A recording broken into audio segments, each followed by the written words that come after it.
So in question 4, we have this outcome set 0, 64, and 100. This is 64 and 100, and we have the associated probabilities.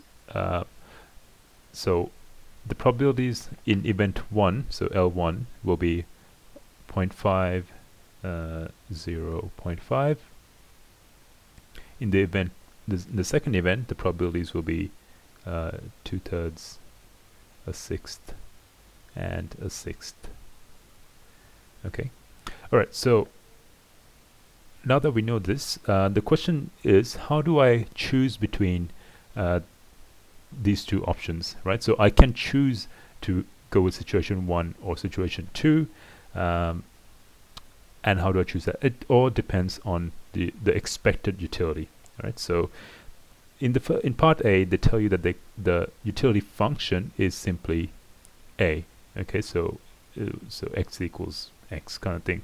So let's work that out. So the expected utility of L1 is equal to, so we're going to say 0.5 times the utility of 0, right? So utility of 0 is 0, and then we don't worry about the 0 probability. We skip to the next one. So 0.5 times utility of 100 is 100.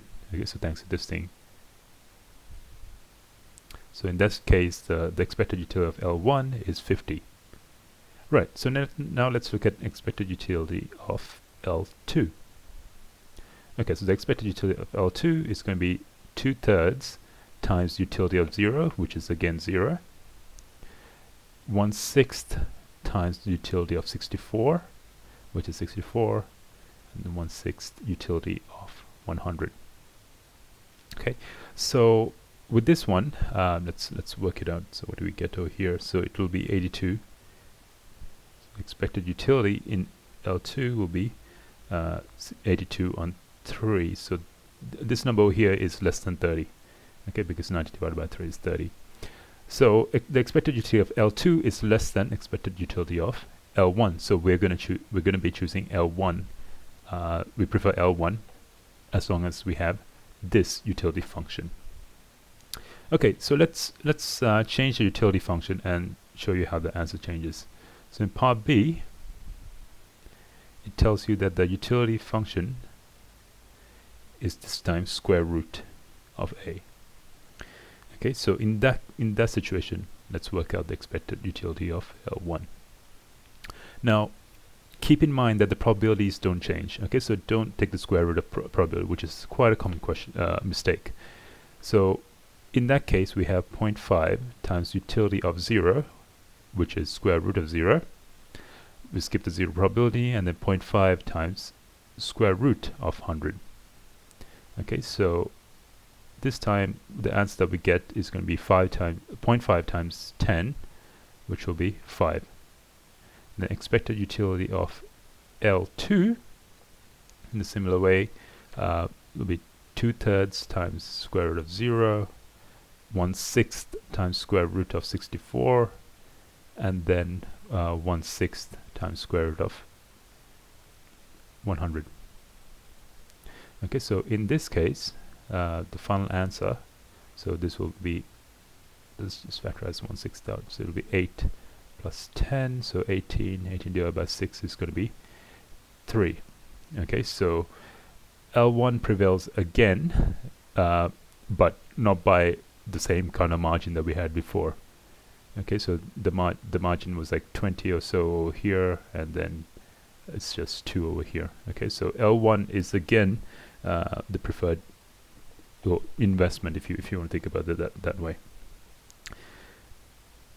Let's do one final utility function, and that's L squared.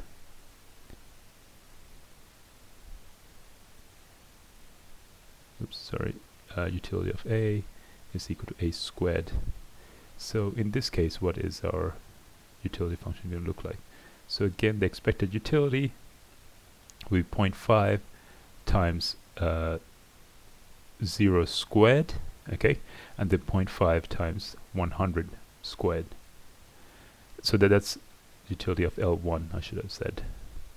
So this thing over here, that's 10,000 times, we'll halve that, we'll get 5,000.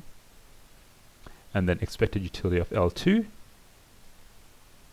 will end up being 2/3 times 0 squared, and then 1/6, and I'm going to factorize this out, 64 squared plus 100 squared. Okay, and well, I don't actually have the answer right in front of me, but it turns out that the number that you get, and I'll leave it up to you to calculate, it turns out that the expected utility of L1 is again greater than expected utility of L2. Now it's complete coincidence that in all three cases that L1 prevailed. Okay, so it's quite common that if I was to use the different utility functions, that I'll be choosing different options. So I could have chosen L1 here, L2 in the second option, and L1 again. So it really depends on the utility function when you make a decision on which one you should invest in. Okay, so yeah, expected utility, that's how you calculate. The main point is find the expected utility like we did over here, and you pick the greater of that. Yeah, so as far as question 5 is concerned, I'm actually going to do that as part of the next tutorial, because that's on probability and a bit of a different topic. All right, thanks for watching.